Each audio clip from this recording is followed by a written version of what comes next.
Ok, y ahora sí estamos. Buenas noches. Buenas noches, doctor. Sí, Buenas ya sé. noches. Buenas noches. Bien. Bueno, hoy vamos a comenzar el ciclo de neuroradiología. También vamos a ver más adelante un poco de patología orbitaria y sinusal y además ultrasonido de partes pequeñas.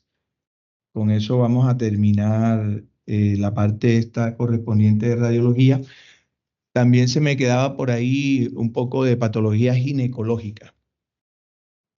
Entonces, vamos a comenzar con un poco de anatomía, porque la idea, pues siempre es como que mostrarles, recordarles un poco de la anatomía, porque es vital para poder entender las patologías a las que vamos a tener que enfrentarnos y conocer de ellas.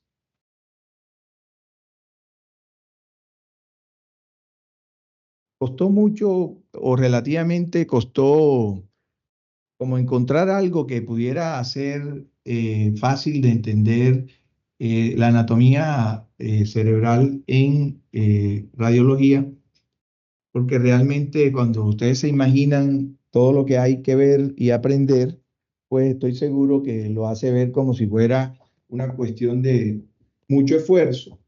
Pero encontré este sistema que por eso lo adopté un poco, tiene sus ventajas, es bastante simple y de todas maneras los orienta y los ubica en el tema del cráneo nos da como algunos elementos para poder saber a qué patología estamos enfrentándonos o por lo menos ubicar topográficamente las patologías. Esta colección de libritos ridículamente simple, pues tiene un capítulo en radiología. Realmente no les aconsejo que compren el libro porque cuando lo tienen en la mano es muy básico. Entonces, lo que hicimos fue pues, tratar de enriquecerlo un poquito con lo que le agregamos y sí sostener estos elementos que tiene la división en estas niveles, bueno, entonces que ustedes se acostumbren a manejar este tema. Entonces, les decía que esto tiene varios libros, te hablan de patología, de patofisiología, farmacología, de elementos de hidroelectrolitos y de cuidado intensivo, pero el tema de radiología, como les dije, tiene la importancia de que nos ayuda a establecer estas simplicidades en algo que es muy complejo. Entonces, antes de entrar en materia de la anatomía, es bueno recordarles que tenemos algunos elementos que son recurrentes en el lenguaje que vamos a utilizar cuando vemos un cráneo y en tomografía. Recordarles clave para que no se les olvide nunca. Una pregunta, ¿me están oyendo bien? Hola, Sí, doctor. hola, ¿Escucha? Sí, escucha, doctor. ¿sí? Ok, yo tengo un problema con el volumen acá. Entonces les decía que cuando estemos hablando de TAC y de la manera como vamos a describir una tomografía, vamos a hablar de densidades en la tomografía. No cometan el error que lo hacen siempre de hablar de hiperintensidades. Las hiperintensidades las vamos a usar cuando estemos viendo resonancia magnética. Y esto que les repito, se van a dar cuenta en el camino que les va a pasar. A veces es hasta involuntario el error, pero bueno, es algo en lo que incluso a veces los docentes se les atraviesa la palabra hiperintensidad cuando estamos hablando de una tomografía. Pero ya ustedes saben que la idea es que en TAC vamos a hablar de densidades y tenemos densidades normales y densidades anormales. Entonces, las densidades normales en TAC van a ser generalmente, ustedes van a tener una densidad intermedia que va a ser de color gris y es la que tiene generalmente el parénquima cerebral, ¿verdad? Acuérdense que hay dos tonos porque hay uno de sustancia blanca y uno de sustancia gris. La sustancia gris es la más cortical, la más periférica. A eso es lo que nos referimos cuando hablamos de cortical, que tiene que ver con la corteza cerebral y que generalmente forma está formada por la sustancia gris. Más adentro tenemos la sustancia blanca, que tiene un poco de contenido graso y al ser así es hipodensa. Ahorita lo vamos a ver. Entonces, no muy marcada, sino una relativa hipodensidad. Vean lo que se ve más oscuro. Entonces, la cortical, densidad intermedia, sustancia gris, hablamos del encéfalo en general como de una densidad intermedia. ¿Cuándo vamos a hablar de hipodensidades? Vamos a hablar de hipodensidades cuando veamos estructuras oscuras, negras. Y siendo así, tienen que quedarles claro hoy que, por ejemplo, el líquido cefalorraquídeo tiene la densidad del agua y la densidad del agua es hipodensa y es oscura. Entonces, vean que acá tenemos los ventrículos que contienen líquido cefalorraquídeo y son hipodensos. ¿Y dónde más hay líquido cefalorraquídeo? En los surcos corticales y en las cisternas, que ahorita vamos a ver. Todo esto es líquido cefalorraquídeo. Hipodenso es que tiene densidad similar al agua. Entonces, cuando nos aprendamos la anatomía, vamos a saber que los lugares que tienen líquido, los surcos, los ventrículos, las cisternas, deben ser hipodensas. ¿Y por qué tiene importancia esto?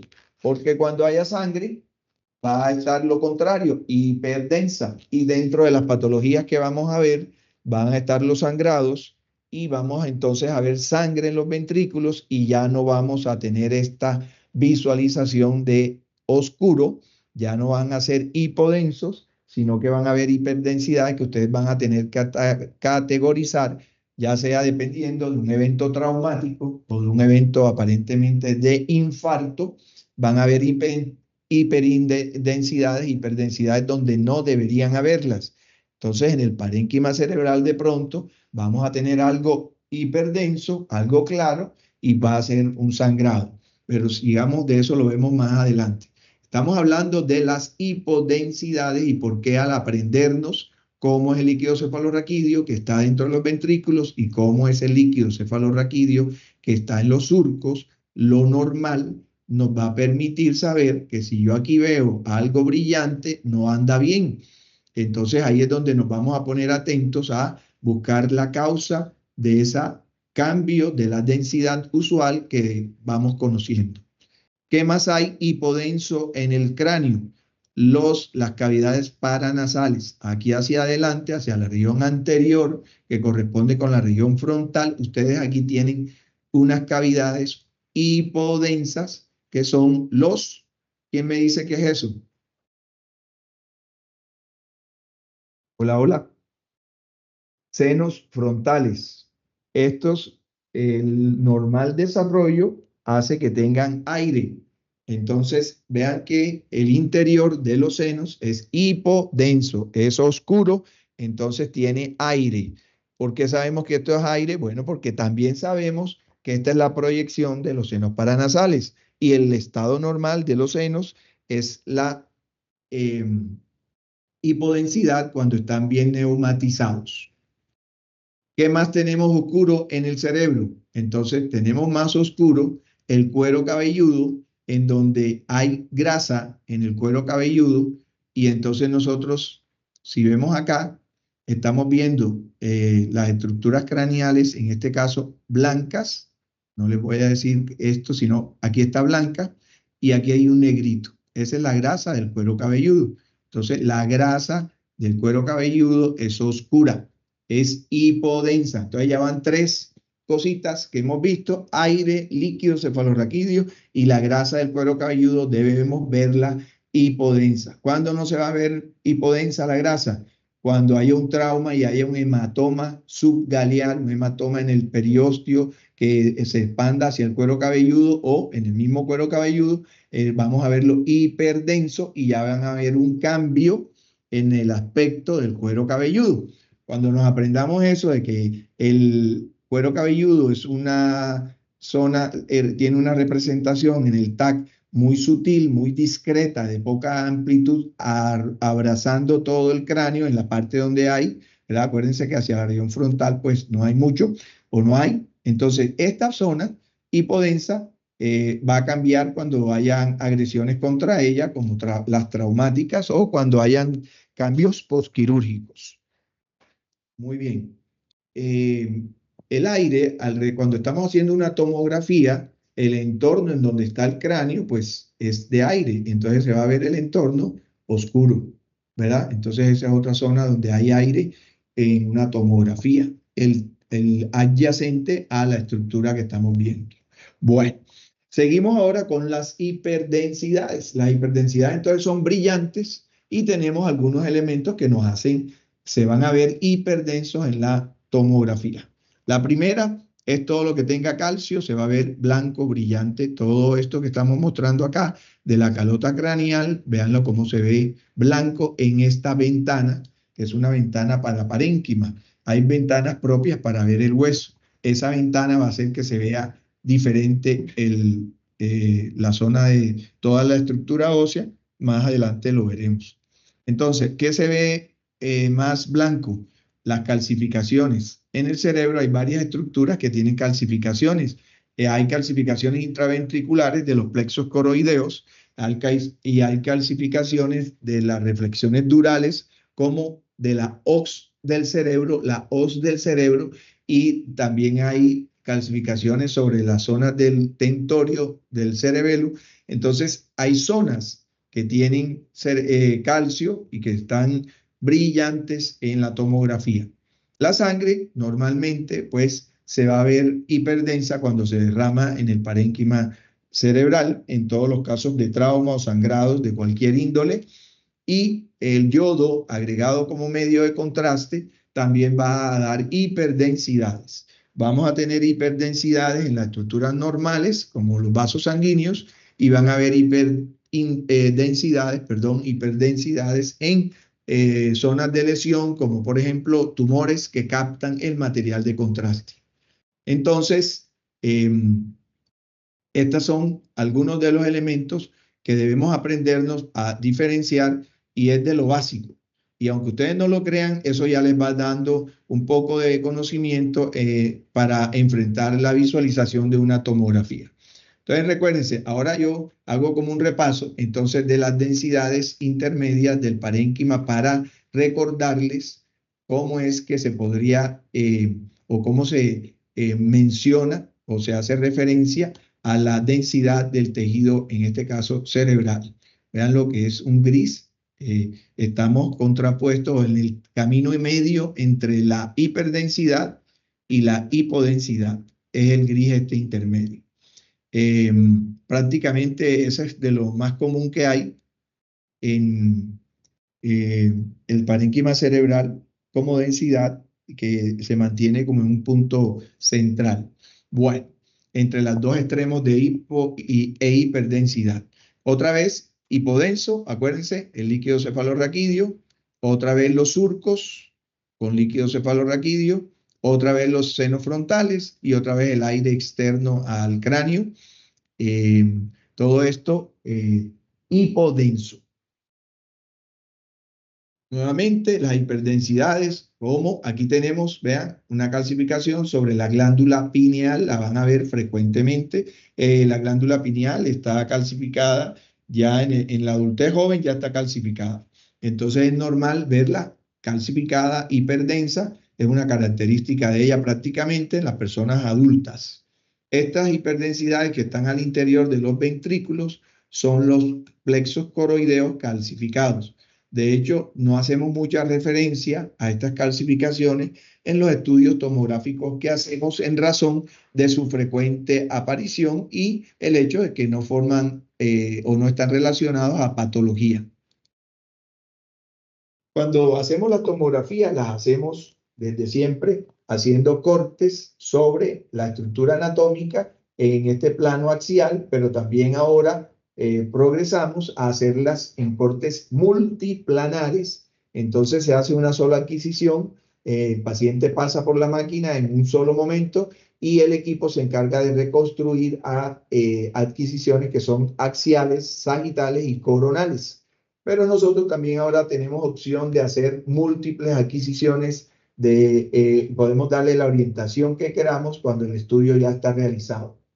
Para comenzar a desarrollar lo que les decía de niveles con el estudio ridículamente simple, pues el corte inicial, que es el más básico, se proyecta en las cercanías de la base del cráneo y es el que llamamos como el de la X. Vean la estructura, la X viene por aquí, estos son los elementos de la X, y entonces en este corte vean el nivel donde está pasando por el seno frontal, acá intersecta el lóbulo temporal, ustedes lo ven ahí, y acá más atrás intersecta el cerebelo. En este corte tenemos en la región anterior el lóbulo frontal, por la parte anterior de la X, tenemos en la región media la fosa craneal media ocupada por el lóbulo temporal. Recuérdense que acá está la fosa craneal anterior. Entonces tenemos la X, tenemos fosa craneal anterior, tenemos lóbulos frontales derecho e izquierdo, tenemos lóbulos temporales derechos e izquierdos, y atrás, como les había dicho, lo que hay es cerebelo. Dentro de las estructuras óseas vemos acá el seno frontal neumatizado parcialmente, y acá tenemos las celdas mastoideas también neumatizadas, hipodensas, ya que no están ocupadas por moco o por pus de cambio por enfermedad de otomastoiditis, por ejemplo, o acá en el seno frontal por sinusitis. Recordarles que la estructura ósea en esta ventana es hiperdensa. En la X, en el centro, hay unas estructuras muy importantes que las vamos a ver acá. Vean por dónde pasa. Todavía seguimos teniendo la X, este es un nivel más superior. Les recuerdo nada más a los que están poniendo atención, que acá tenemos el seno efenoidal. Encima del piso de ese seno está el piso celar, y aquí es donde vemos la glándula hipofisiaria. Vean que en el corte está pasado a esta altura y la estructura de la hipófisis no se ve muy definida. Por eso les voy diciendo desde ahora, realmente ahora no es recomendable enviarle a una paciente una tomografía para valorar su glándula hipofisiaria. Es un estudio de bajo rendimiento para lo que queremos diagnosticar, por ejemplo, los adenomas hipofisiarios, en razón de que pueden haber microadenomas menores de 1 centímetro, y ellos tienen la tendencia a ser de 2 3 milímetros y no se diagnostican con el TAC porque no hay capacidad resolutiva para esto, ni aún en los nuevos que han mejorado mucho. Para eso está la resonancia. Les decía entonces que en este nivel, además de que teníamos cerebelo, un poquitico más arriba podemos cortar sobre la glándula hipofisiaria, y el corte respectivo hacia atrás viene sobre la protuberancia.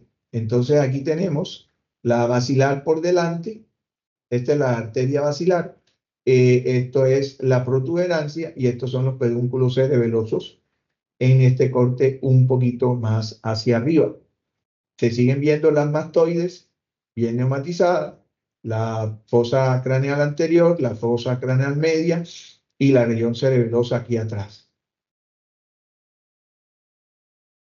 Un corte un poco más arriba para mostrarles que en tridimensional estos cortes se obtienen en la tomografía de la base del cráneo. Y estos son cortes típicos de la estructura ósea que les decía, que ahí ya no vamos a hablar de hipodensidades ni hiperdensidades porque esto es una reconstrucción anatómica 3D. Y acá tenemos entonces el seno frontal. En esta tridimensional vemos acá las celdillas, las parte que corresponde con la apófisis Christagay y la zona de la mucosa que va a ser olfatoria. Entonces tiene múltiples orificios en esta parte, cerca de la vecindad de las celdas etmoidales. Esto es fenoides, y por acá los agujeros, ¿se acuerdan? Todos los agujeros craneales, por donde cada uno atraviesan estructuras vasculares y nerviosas que serán parte del próximo quiz. Entonces, acá tenemos las celdas mastoideas nuevamente, el hueso occipital, el seno frontal neumatizado y las mastoides. Estructuras para ver en la X. Seguimos subiendo. El tema de los agujeros craneales, ese es un chiste de mal gusto, para que no se asusten los que estaban oyendo. Arriba, entonces, en el corte de la estrella, vamos cambiando, vamos teniendo un nivel más superior y nos aparece esta estructura en donde ya vamos a comenzar entonces a ver las famosas cisternas que se ven hipodensas, ¿de acuerdo? Son espacios de líquido cefalorraquídeo. En esta vista, la más típica es la cisterna supracelar que está por encima de la silla turca. Por eso se llama de esa manera. Está llena de líquido cefalorraquídeo. Entonces, cuando estamos viendo la tomografía, esa zona central ustedes la ven hipodensa. Y esto es un área que está rica en estructuras. Por favor, olvidar esta cisterna que está con S. Acuérdense que es con C. Nadie vaya a copiar eso con S. Cisterna supracelar. Entonces, tenemos la arteria basilar que les decía que discurre por delante de la protuberancia. Tenemos el tallo de la hipófisis, que es el infundíbulo.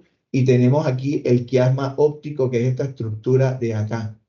Esta estructura alargada que se ve aquí es el famoso quiasma óptico, en el esquema es este que tenemos por acá.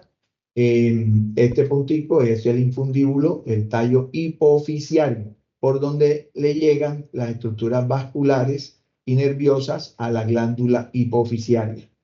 En esta estrella, que si se la prenden y la están mirando, también van a estar segmentos de la arteria cerebral media, los segmentos de la basilar, que les había dicho, el tallo de la hipófisis, el quiasma óptico y estos elementos de hipodensos de líquido cefalorraquídeo en esa posición. Veníamos viendo la fosa craneal anterior, la fosa craneal media y la región cerebelosa. Ya no vamos a estar, todavía estamos pasando por la zona cerebelosa, pero aquí vamos a ver una línea de líquido cefalorraquídeo que se ve de manera bilateral y es la que corresponde con la cisura de Silvio. La cisura de Silvio separa el lóbulo frontal aquí del lóbulo temporal acá. Entonces, divisiones anatómicas en la tomografía, divisiones que se ven y que son relativamente fáciles de recordar. Seguimos subiendo en la misma estrella, aclaramos más el interior de la cisterna, vemos el quiasma óptico, vemos el tallo hipofisiario, logramos ver un poco más del lóbulo frontal, ya el seno frontal ya no se ve, estamos por encima de él.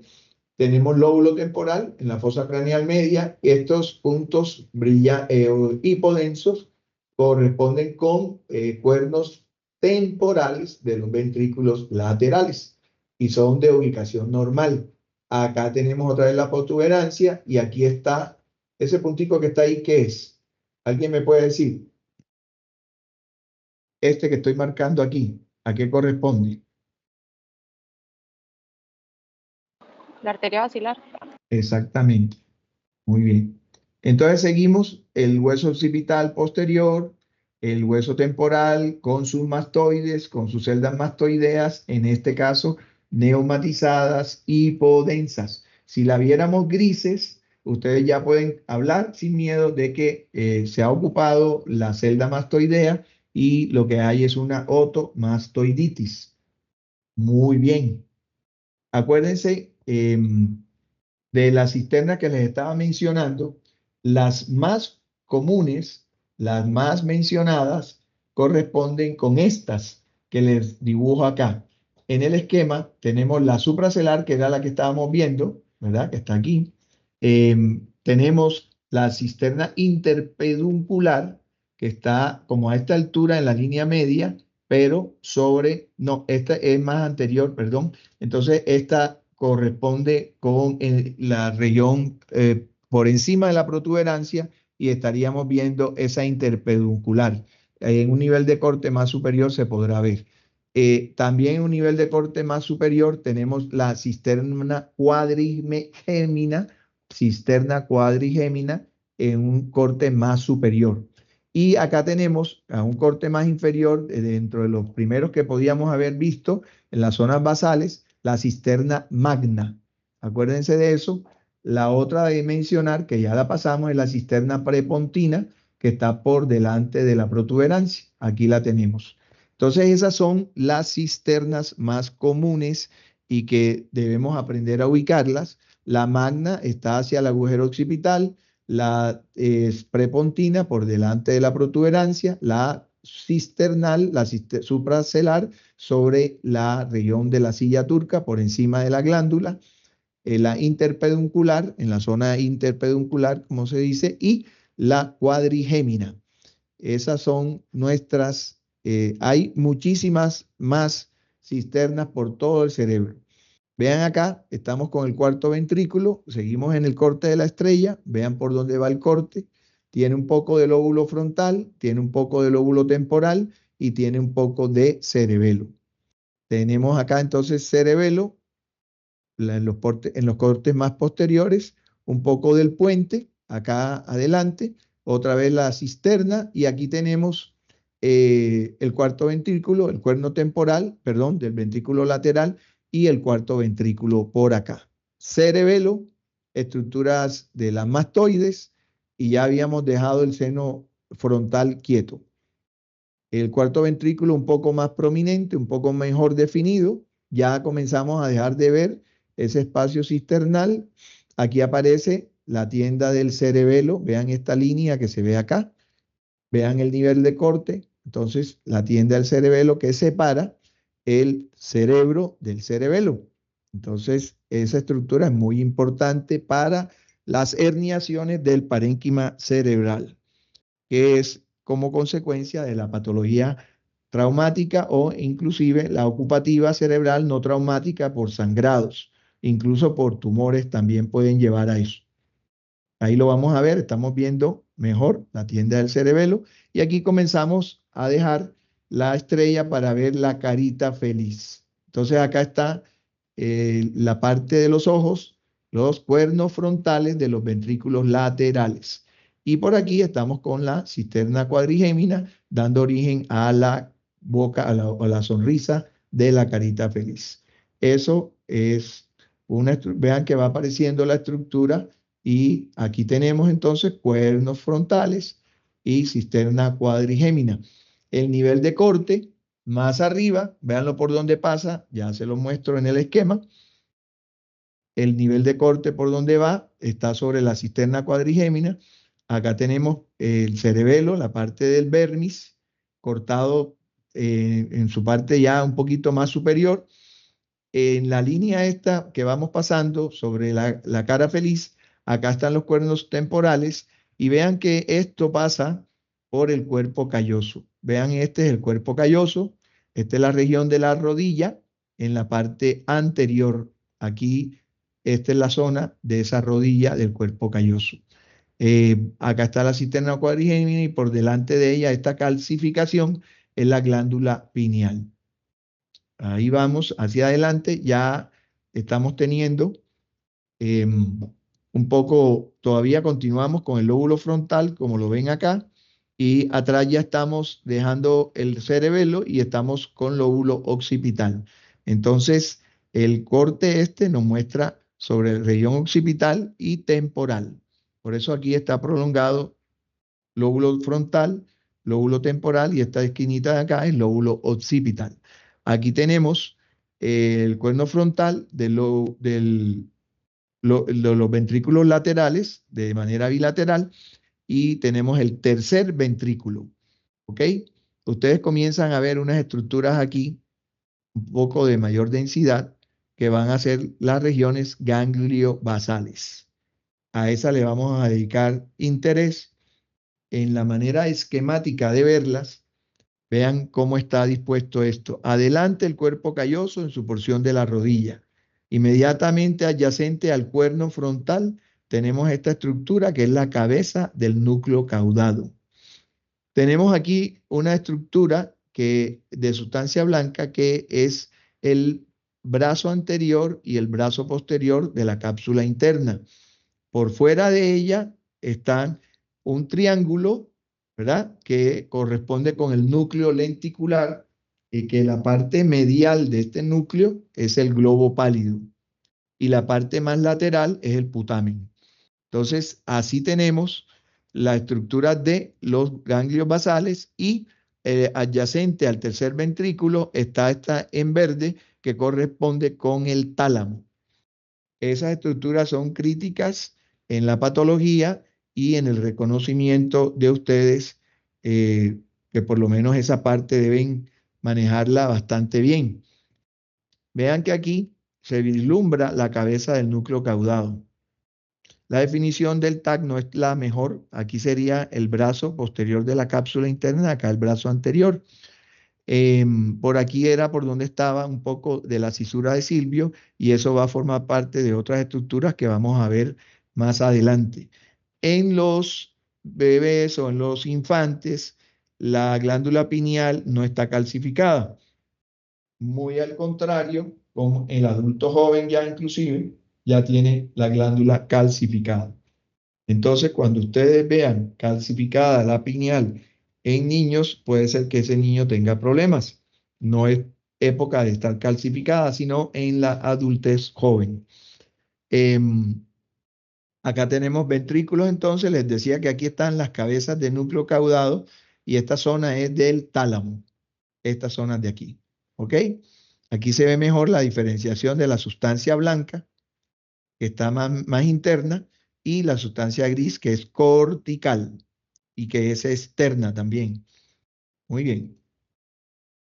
Seguimos subiendo, perdón, y ya estamos con la cara triste. Acá la cara triste la forman los cuernos occipitales de los ventrículos laterales. Los ojos siguen siendo los cuernos frontales de los ventrículos laterales. Y acá hay un poco de tercer ventrículo, dejándose ver de mejor forma. Entonces, acá arriba tenemos la hoz del cerebro anterior y la hoz del cerebro posterior. Las reflexiones de la tienda del cerebelo que les mostraba como triangulares, aquí están llegando ya a su final y están dispuestas de esta forma, en este nivel más superior.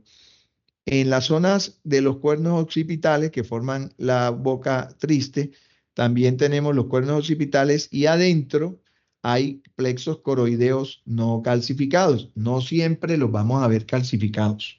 Eso es muy importante. La parte de sustancia gris y blanca, ustedes la siguen viendo acá, la parte de sustancia blanca y la periferia con sustancia gris. Entonces, como ya les dije, la parte de ganglio basal es una cosa que queremos que se aprendan, que recuerden, porque ya eso lo habían estudiado. Y bueno, acá estamos con unas partes del tálamo. Ya saben que esto forma parte del brazo posterior de la cápsula interna y aquí estaría la parte anterior. Sobre la zona que les hablaba de que iba a desaparecer la cisura de Silvio, hay una zona que se llama la corteza insular y en el TAC también tiene ese tema de que no se aprecia como quisiéramos. En la resonancia hay un mejor detalle. Vean acá, en esta resonancia, en este corte a ese nivel, las estructuras que queremos ver, vean en el lado que no tiene color, cómo se ven el nivel de detalle que le podemos ver. Entonces, acuérdense que la parte esta en café es la cabeza del núcleo caudado. Aquí está el brazo anterior de la cápsula interna y aquí el brazo posterior. Este corresponde con el tálamo y este corresponde con el núcleo lenticular, que se acuerdan que tiene una parte medial y tiene una parte lateral. La parte lateral es el putamen y la parte medial es el globo pálido. Acá entonces tenemos las estructuras replicadas, ¿verdad? Esta que está en naranja es la corteza insular y vean que aquí se ve muy bien la cisura de Silvio. Lo mismo sucede acá, cisura de Silvio, y esta es la corteza insular. Entonces, cabeza del núcleo caudado, brazo anterior de la cápsula interna, brazo posterior, tálamo y globo pálido con su putamen, conformando el núcleo lenticular. ¿Se ha entendido hasta ahora? Pues les puede parecer un poquito tedioso, pero creo que vale la pena recordar esos tiempos y sobre todo verlos acá en la imagen tomográfica. Entonces, eso es importante que lo tengan presente. Hacia arriba tenemos los ventrículos y comienza a aparecer en este entonces la parte que se hace referencia a los gusanos. Esto es que podemos ver los cuerpos de los ventrículos laterales que corresponden con las imágenes de estas y luego vamos viendo más tejido cerebral con sustancia blanca y sustancia gris periférica. Vean que la sustancia gris en la tomografía más bien es más clara. Eso forma parte del nivel del gusano. En el interior de los ventrículos podemos ver plexos coroideos calcificados, que son normales, y plexos coroideos sin calcificar. Muy importante. La hoz del cerebro anterior, la hoz del cerebro posterior. Ya esto es un cachito final del tentorio. Más arriba, y en niños, igual, a las edades tempranas no están calcificados los plexos coroideos, más adelante están calcificados y no nos preocupamos por esto. Los ventrículos bien, sin dilataciones, la hoz del cerebro anterior, la hoz del cerebro posterior. Más arriba, todos estos elementos de sustancia blanca forman parte de estos haces que generan una comunicación entre la corteza y las zonas más internas del cerebro. Entonces son de asociación entre la corteza y sistemas profundos del cerebro. Esto se trata de estudiar su integridad y se trata de estudiar para las cirugías con el fin de evitar dañar la mayor cantidad posible de fibras. El estudio de esto se llama tractografía y cada vez avanzan más en los estudios de este tipo para mejorar evitar el daño al paciente en las cirugías que sean necesarias practicar en el cerebro. Entonces han habido avances interesantes y prominentes en este aspecto. Más arriba de esto nos vamos acercando a la zona de los centros semiovales y acá es donde tenemos la parte de la semilla de café, en donde toda esta zona de sustancia blanca corresponde con los centros semiovales y confieren esta imagen, vean, aquí está la sustancia blanca, la ven ustedes ahí, y el grano de café acá dividiendo hemisferio cerebral completamente a cada lado de la línea de la hoz. Entonces acá ustedes tienen esa percepción de saber que están los centros semiovales ahí y la sustancia gris cortical y o periférica rodeando esa sustancia blanca. Vean cómo se ve en la resonancia, la sustancia blanca se ve más gris que la sustancia gris realmente, ¿verdad? O se ve más oscura, pues. Seguimos subiendo y podemos encontrar que en los adultos se calcifica de manera fisiológica la hoz del cerebro. Hallazgos como este no nos hacen preocupar. Y ya saben ustedes que esto se puede encontrar en los cortes más superiores de los pacientes adultos mayores sin ningún problema. El análisis de la tomografía normal va conllevando cambios que tienen con la edad en cuanto a la representación de estos espacios, que son los espacios de los surcos, que a medida que envejecemos se van aumentando porque hay pérdida de la masa encefálica y hay aumento de la representación y volumen del líquido cefalorraquídeo.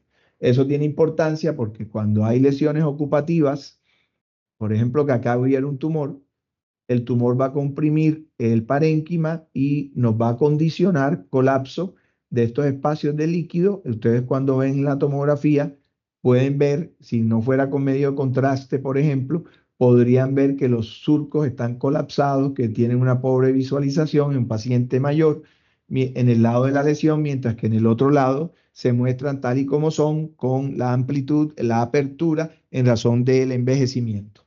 Entonces son datos que ayudan desde la normalidad. Acuérdense de eso.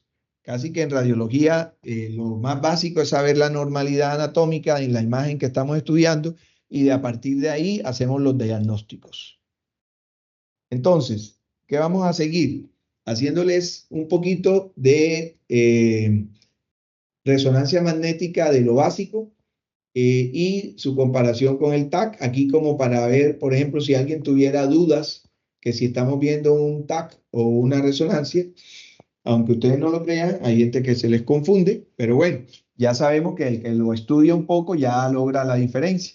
¿Qué diferencias tenemos entre el TAC y la resonancia? ¿O en qué nos basaríamos para hacer diferencia? Acuérdense, en el cuero cabelludo podemos hacer diferencia. En los huesos, como se ven, también. Y en el líquido cefalorraquídeo. ¿Qué pasa? Cuando ustedes tienen resonancia, tenemos algunos cambios en la resonancia en la manera como vemos el líquido cefalorraquídeo.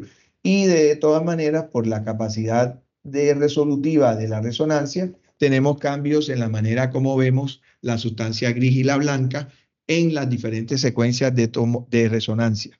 Entonces, vamos a ver diferencias.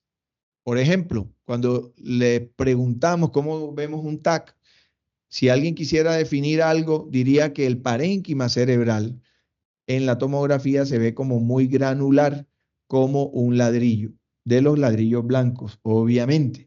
Entonces, ese aspecto granular del TAC es un aspecto que, si bien hemos mejorado, pues no tiene una capacidad de diferenciar anatómicamente como cuando comparamos con la resonancia. Entonces, ese es uno de los factores. El factor de cuero cabelludo, véanlo aquí que está magnificado. Acá tenemos el cuero cabelludo entonces con una hipodensidad de su contenido graso y después viene en el TAC la ventana del hueso. En esta ventana de cráneo es blanco, es hiperdenso y luego viene el cerebro con su sustancia gris periférica y la blanca más central, más hacia adentro. En cambio que en ese mismo corte sobre una resonancia y dependiendo de la frecuencia que tengamos o de la secuencia que estamos valorando, y aquí es donde les traigo una información que es básica pero importante. Las tres secuencias básicas de resonancia con lo que comenzamos fue el T1, el T2 y el FLAIR.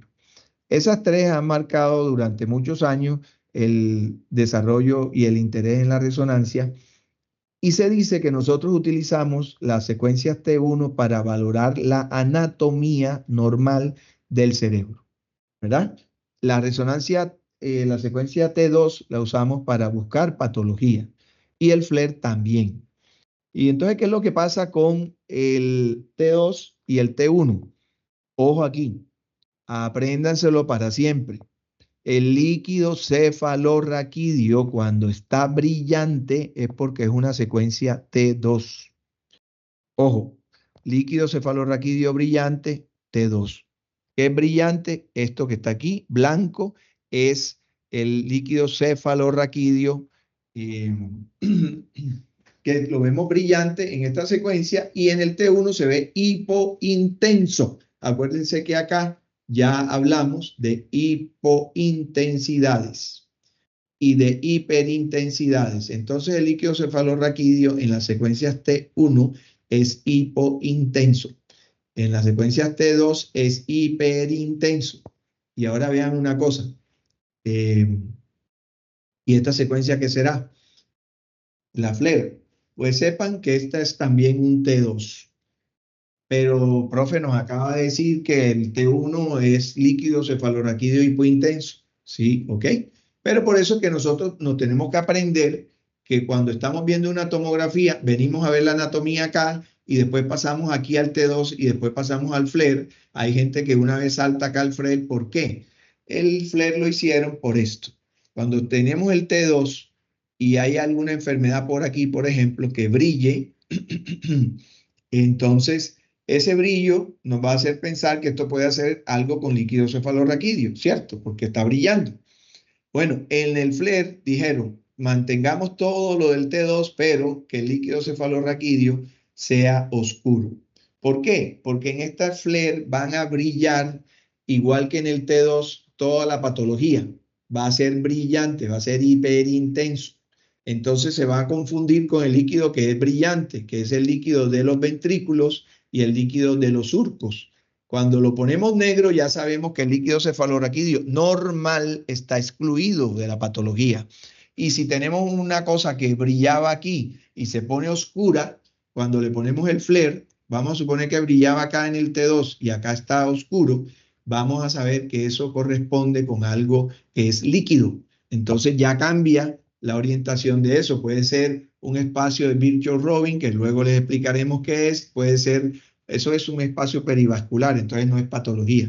Que podemos ver un pequeño infarto lacunar que ya no representa ningún peligro y se va a ver como con líquido cefalorraquídeo. Entonces, algún quiste por ahí perdido se va a ver como líquido cefalorraquídeo. Entonces, así podemos hacer exclusiones de algunas patologías utilizando el FLAIR. Entonces, acuérdense, el líquido cefalorraquídeo es hipointenso en la secuencia T1, hipointenso. Véanlo aquí, hipointenso, esto es un T1. En el líquido cefalorraquídeo, en el T2 es hiperintenso. Véanlo cómo brilla entonces el líquido dispuesto en la periferia.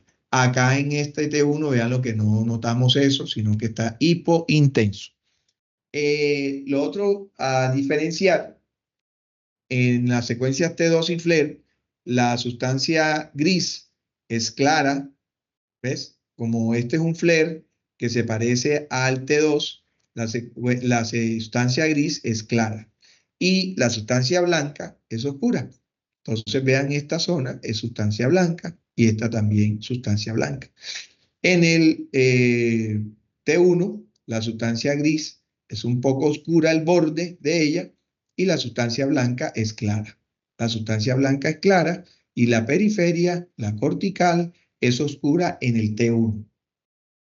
Muy bien, aquí lo que vamos a hacer es que vamos a comparar rápidamente la tomografía con la resonancia. Primer corte, bien abajo, ¿lo ven? En los cortes que les mostré de TAC había una orientación de los cortes en este sentido, orbitomeatal.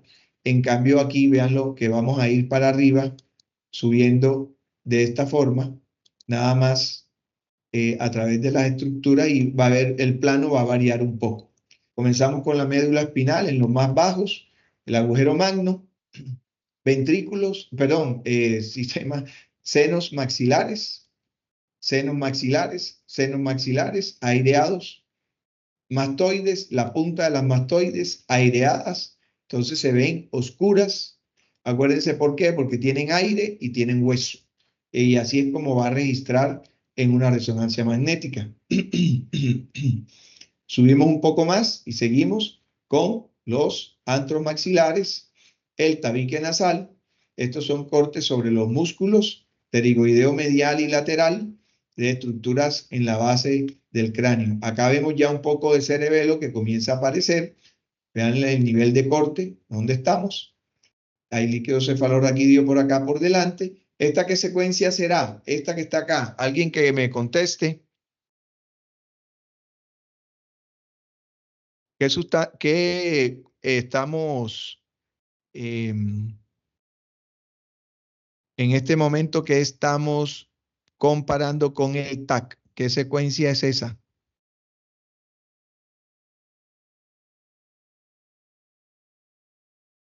Bueno, esta secuencia, el líquido cefalorraquídeo está oscuro, entonces es un T1. ¿Ok? Seguimos para arriba, cerebelo, las cavidades neumatizadas de maxilar, la vía aérea, los espacios mucosos, faringios. Este corte, pues todavía, como ustedes lo ven acá, está bastante abajo. Vamos subiendo, vamos viendo un poco más de cerebelo, vamos avanzando. En esta zona vienen los pedúnculos cerebelosos. Aquí, la parte de pontina, y la cisterna prepontina en esta zona. Ya ahí comienza a estar la cisterna. Ya tenemos acá un poco de lóbulo temporal. Esta es la fosa craneal media. Un poco de cuarto ventrículo, acuérdense del cuarto ventrículo. Cuarto ventrículo sigue estando hipodenso, el líquido cefalorraquídeo. Seguimos viendo las estructuras óseas oscuras. Acuérdense, vean la diferencia entre la tomografía y la resonancia. En el lado de la resonancia, el hueso y el aire dentro del hueso nos da como un vacío de señal que hace que todo esto se vea oscuro. Un poco más de lóbulo temporal y ahora un poco menos de la vía aérea, y acá están las órbitas. Seguimos para adelante. Protuberancia, aquí comienza a aparecer la famosa basilar. Lóbulo temporal, cerebelo. Todavía tenemos este nivel de corte acá. Estamos por encima del cuarto ventrículo y la cisterna. Otra vez subimos. Acá tenemos lóbulo frontal. Se llaman los giros rectos de los lóbulos frontales. Por acá todavía hay un poco de lóbulo temporal y por acá un poco de lóbulo occipital en las partes más posteriores. Vamos subiendo. Vean que con esta angulación, la carita feliz y todo esto no va apareciendo tan similar. Uno sabe que estos son los cuerpos de los cuerpos occipitales o los cuernos occipitales de los ventrículos laterales. ¿Alguien sabe qué es esta estructura? Hola. Bueno, están en otras entonces. Ese es el cuerno, la cabeza del núcleo caudado. Y estos son el núcleo lenticular, que tenía dos componentes, putamen y globo pálido. Por aquí, muy bien vista la cisura de Silvio. Y esta parte de aquí, ¿alguien sabe cómo se llama esto? Esa estructura.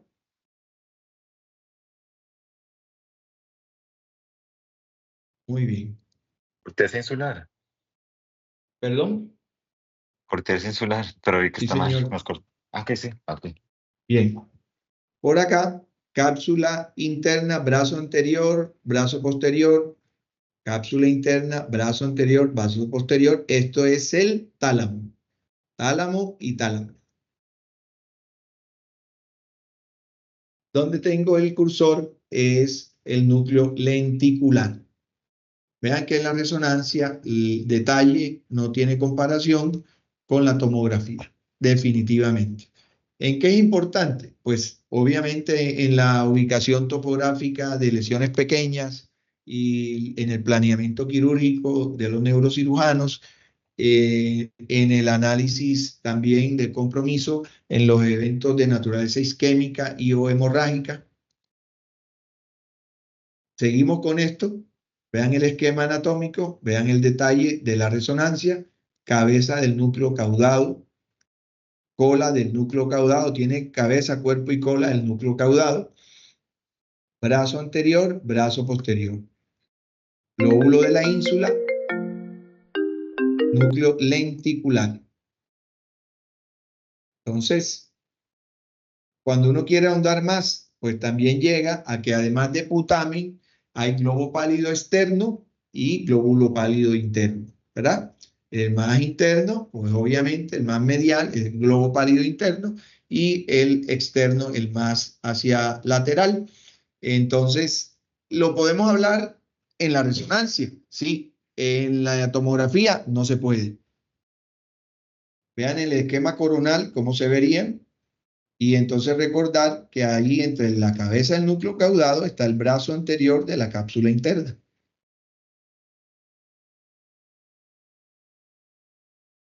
En esa parte en donde hablamos de la cápsula extrema y de la ínsula, entonces, ¿qué es lo que tenemos?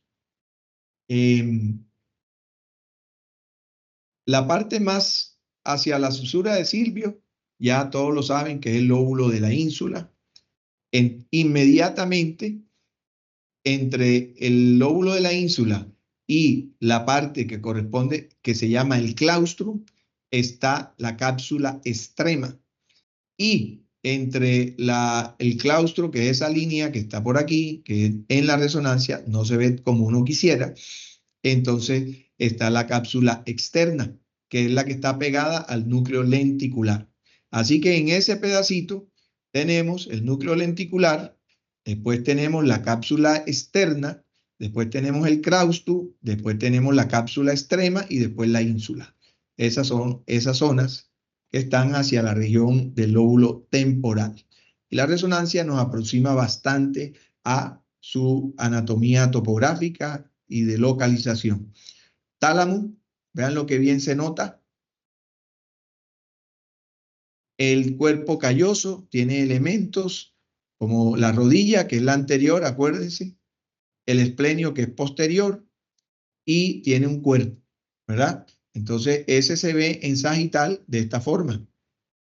En los planos axiales, pues vemos la rodilla y vemos el esplenio en el corte que se hace teniendo en el mismo plano los cuernos frontales y los cuernos occipitales.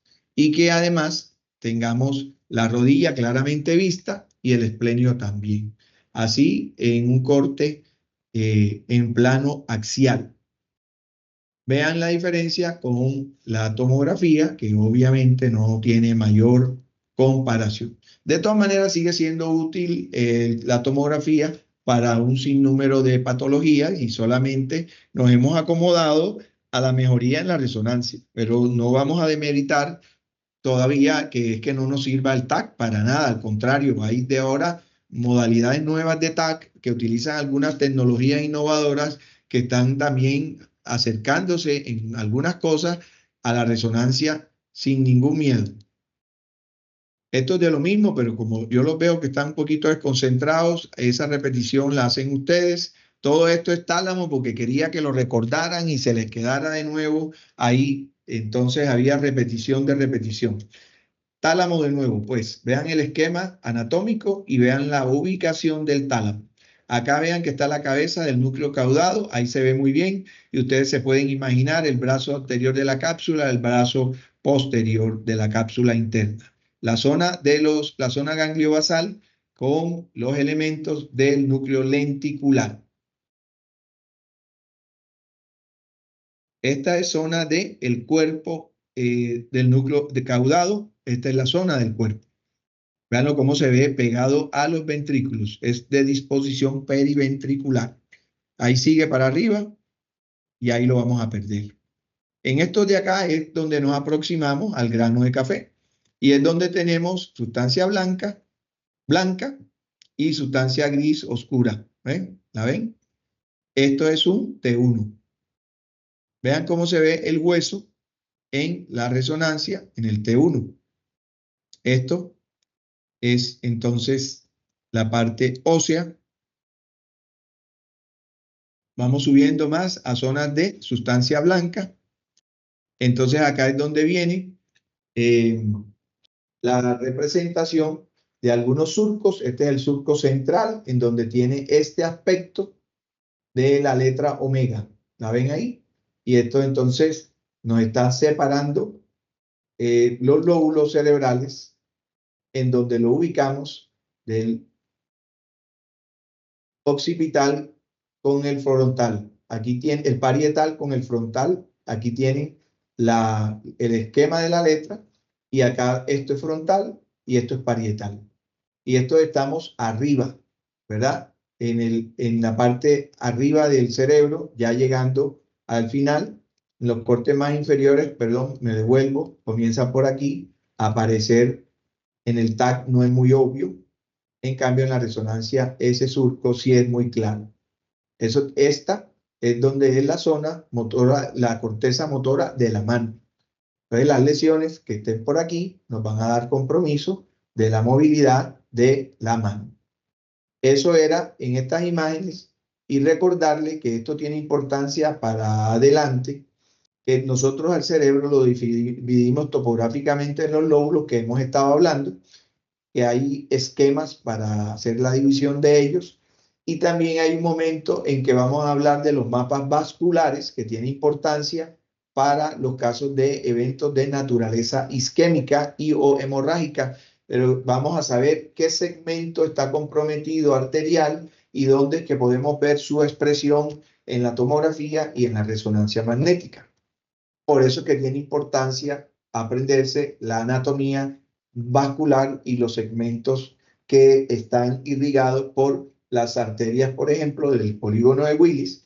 Entonces, eso también lo vamos a ver hacia adelante, porque es importante para que ustedes se ubiquen topográficamente y tengan algún dominio de esa anatomía para ver, entender en el contexto clínico del paciente dónde podría estar la lesión o qué sería lo que está comprometido. Entonces, acuérdense, acá en rojo tenemos la segmentación del lóbulo frontal. Todo esto sería lóbulo temporal. Vean el nivel de corte.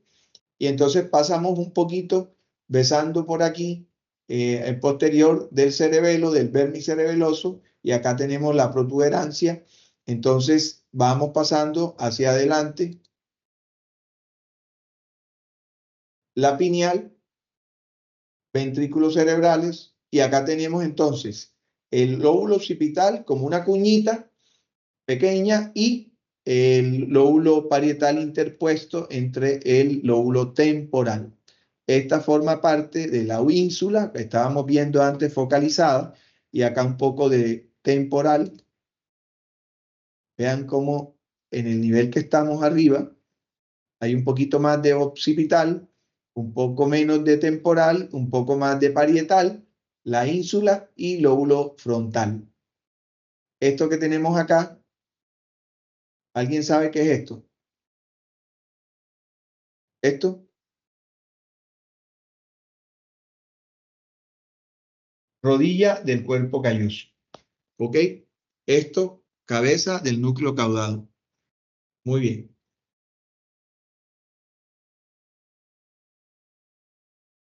Seguimos viendo la representación topográfica del cerebro.